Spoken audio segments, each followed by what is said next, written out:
E nós vamos conversar com o deputado federal pelo PT de São Paulo, Paulo Teixeira. Bom dia, deputado. Bom dia, como vai você? Bom dia aos ouvintes da Rádio Brasil Atual. E o Jornal Brasil Atual também com transmissão pela TVT, deputado. E ontem nós tivemos aí diversas associações de integrantes do Ministério Público fazendo protestos em cidades do Brasil contra a proposta de emenda à Constituição, a PEC número 5, que é de sua autoria, que sofreu modificações do relator Paulo Magalhães, do PSD da Bahia. Primeiro, deputado, queria que o senhor falasse a respeito da motivação para a proposição dessa PEC, que trata da composição do Conselho Nacional do Ministério Público, e como o senhor vê essa resistência por parte de integrantes da corporação. Glauco, nós temos uma instituição, Ministério Público, no Brasil, que é uma instituição diferente do que acontece na América Latina. Aqui, ele é totalmente independente. Todo desenho constitucional fala em três poderes: o legislativo, o executivo e o judiciário. E aqui no Brasil nós temos uma quarta.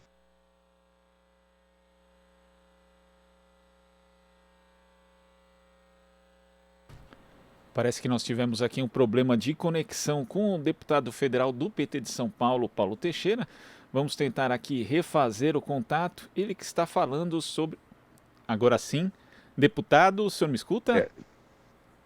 Escuto, você está me escutando, não? Sim, porque travou a conexão. Vou pedir para o senhor retornar para o início da resposta, porque eu acho que eu não acompanhei, também boa parte dos ouvintes, dos telespectadores também não, por favor.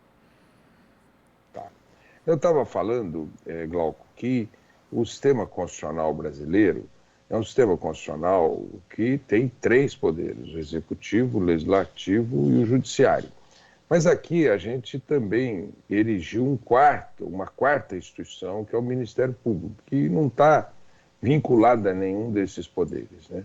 Para o Poder Legislativo, para o Poder Executivo e para o Poder Judiciário, nós temos um sistema chamado de check and balances. O que é? Um sistema de pesos, freios e contrapesos, e um sistema de equilíbrios. O Ministério Público, nós erigimos um poder muito forte no Brasil e todo mundo se pergunta até hoje qual foi o sistema de equilíbrios que foi feito para o Ministério Público. Quem controla o Ministério Público? E o que a gente vê é que eles têm atribuições muito importantes, como a atribuição de combate à corrupção, controle, eles protegem o meio ambiente, protegem o consumidor, protegem a criança e o adolescente, mas durante essa fase de existência do Ministério Público, desde a Constituição, o que a gente vê é que faltam mecanismos de punir abusos, mecanismos de punir aqueles membros do Ministério Público que extrapolam as suas funções, que transbordam nas suas funções. E nenhuma instituição pode ser assim, sob pena desse que transborda as suas funções, manchar a reputação da instituição. Por essa razão, que em 2004 foi criado o CNMP, Conselho Nacional do Ministério Público, juntamente com o CNJ. E em 17 anos, o que se viu? O CNMP se transformou no que um editorial do jornal Estado de São Paulo desse final de semana disse, numa instituição corporativa sindical. O que eles fizeram foi aumentar privilégios de férias dobradas, privilégios de ter salários extra-teto, privilégios de receber salários vultosos num país muito desigual. O que nós precisamos ver é o seguinte: quem pune os membros faltosos do Ministério Público?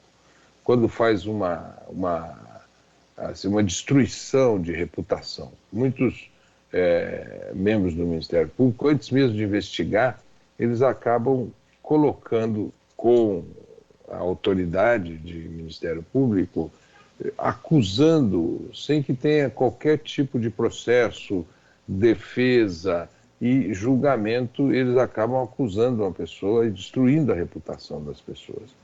Por isso nós precisamos ter um mecanismo mais efetivo de punição, né? Mais efetivo de punição daquele que transborda, daquele que comete ilegalidades. Veja, eu fiz um debate ontem com o representante de uma das associações do Ministério Público. E eu falei o seguinte: do mesmo jeito que vocês combateram a corrupção no Paraná, na Lava Jato, foi errado. Por quê? Porque o mundo inteiro combate a corrupção de maneira cirúrgica. Tira o gestor da empresa, pune o gestor, mantém a empresa, garante que a empresa adote regras de integridade, de transparência, que restitua os danos que ela promoveu, e a empresa continua. Aqui não. Destruíram as empresas. Ele disse, mas você sabia que as empresas brasileiras tinham práticas de corrupção desde a ditadura.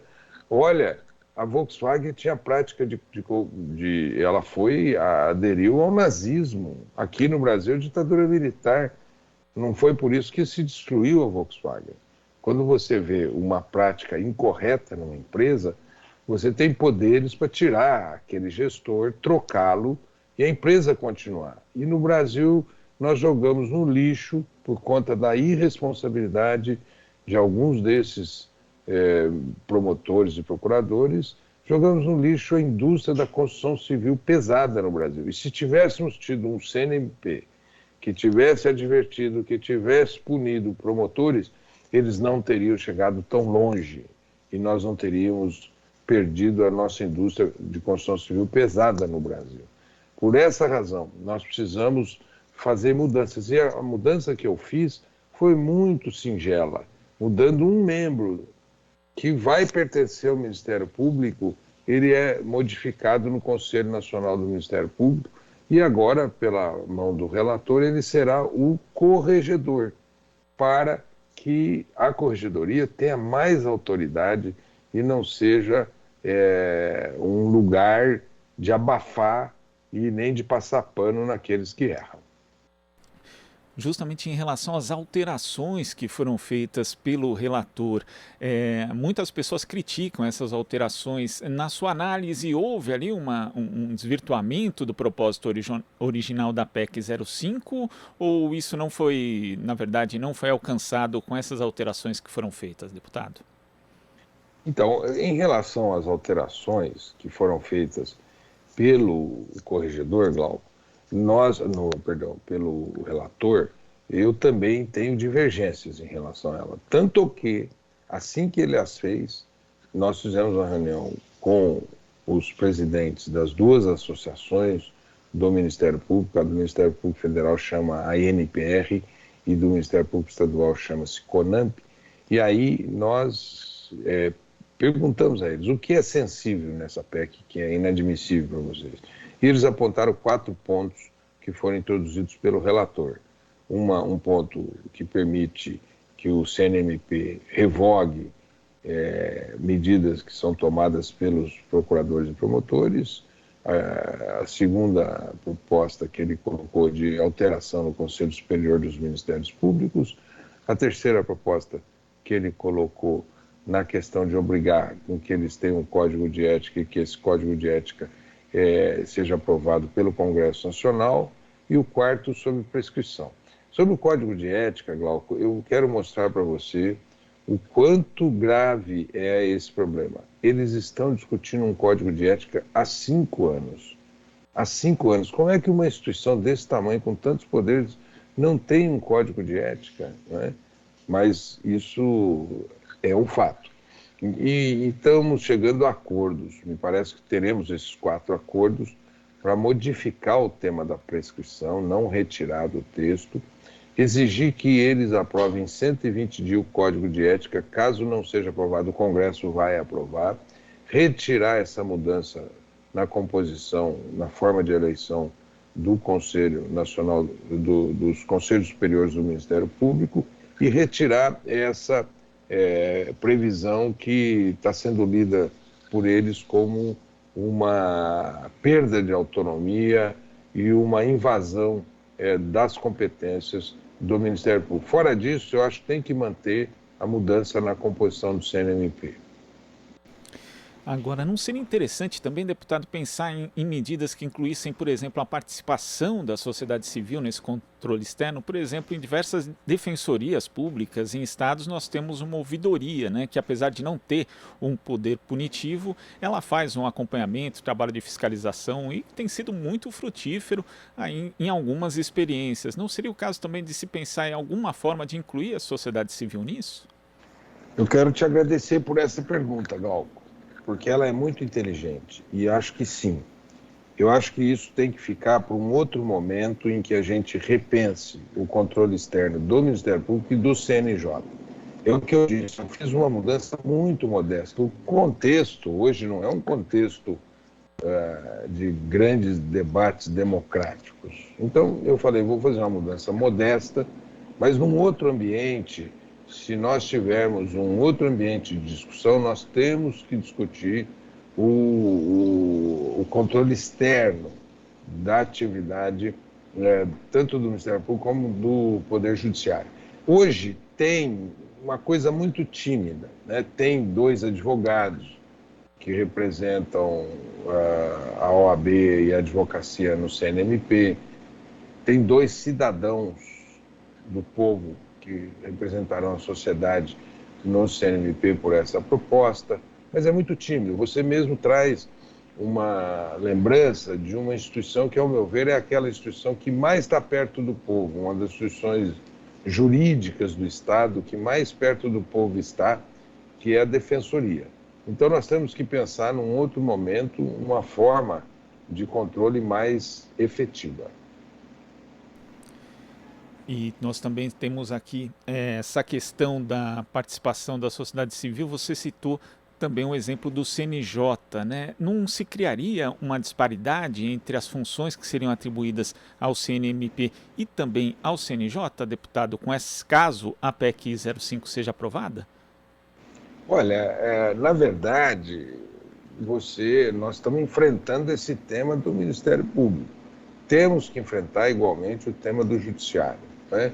O fato de nós enfrentarmos o tema do Ministério Público agora não impede de que façamos o mesmo com o Judiciário depois. Eles agora estão trazendo esse tema. Poxa, por que vocês também não fizeram junto o tema do Judiciário? Foi uma questão de oportunidade, mas que nós temos que fazê-lo logo a seguir. E hoje, quais as chances de aprovação da PEC 05? A gente vê uma mobilização muito grande do Ministério Público, também de parte da mídia tradicional, que em geral se alinha, né, com as pautas dos representantes do Ministério Público. Quais são as chances reais de aprovação hoje, na sua avaliação, deputado? Olha, eu vejo que com esses entendimentos que nós fizemos aqui, até me pareceu que, a partir desses entendimentos, há uma concordância do Ministério Público. E por essa razão eu creio na aprovação dessa PEC. Certo, deputado, muito obrigado pela sua participação aqui no Jornal Brasil Atual. Você está ouvindo Jornal Brasil Atual. As notícias que os outros não dão.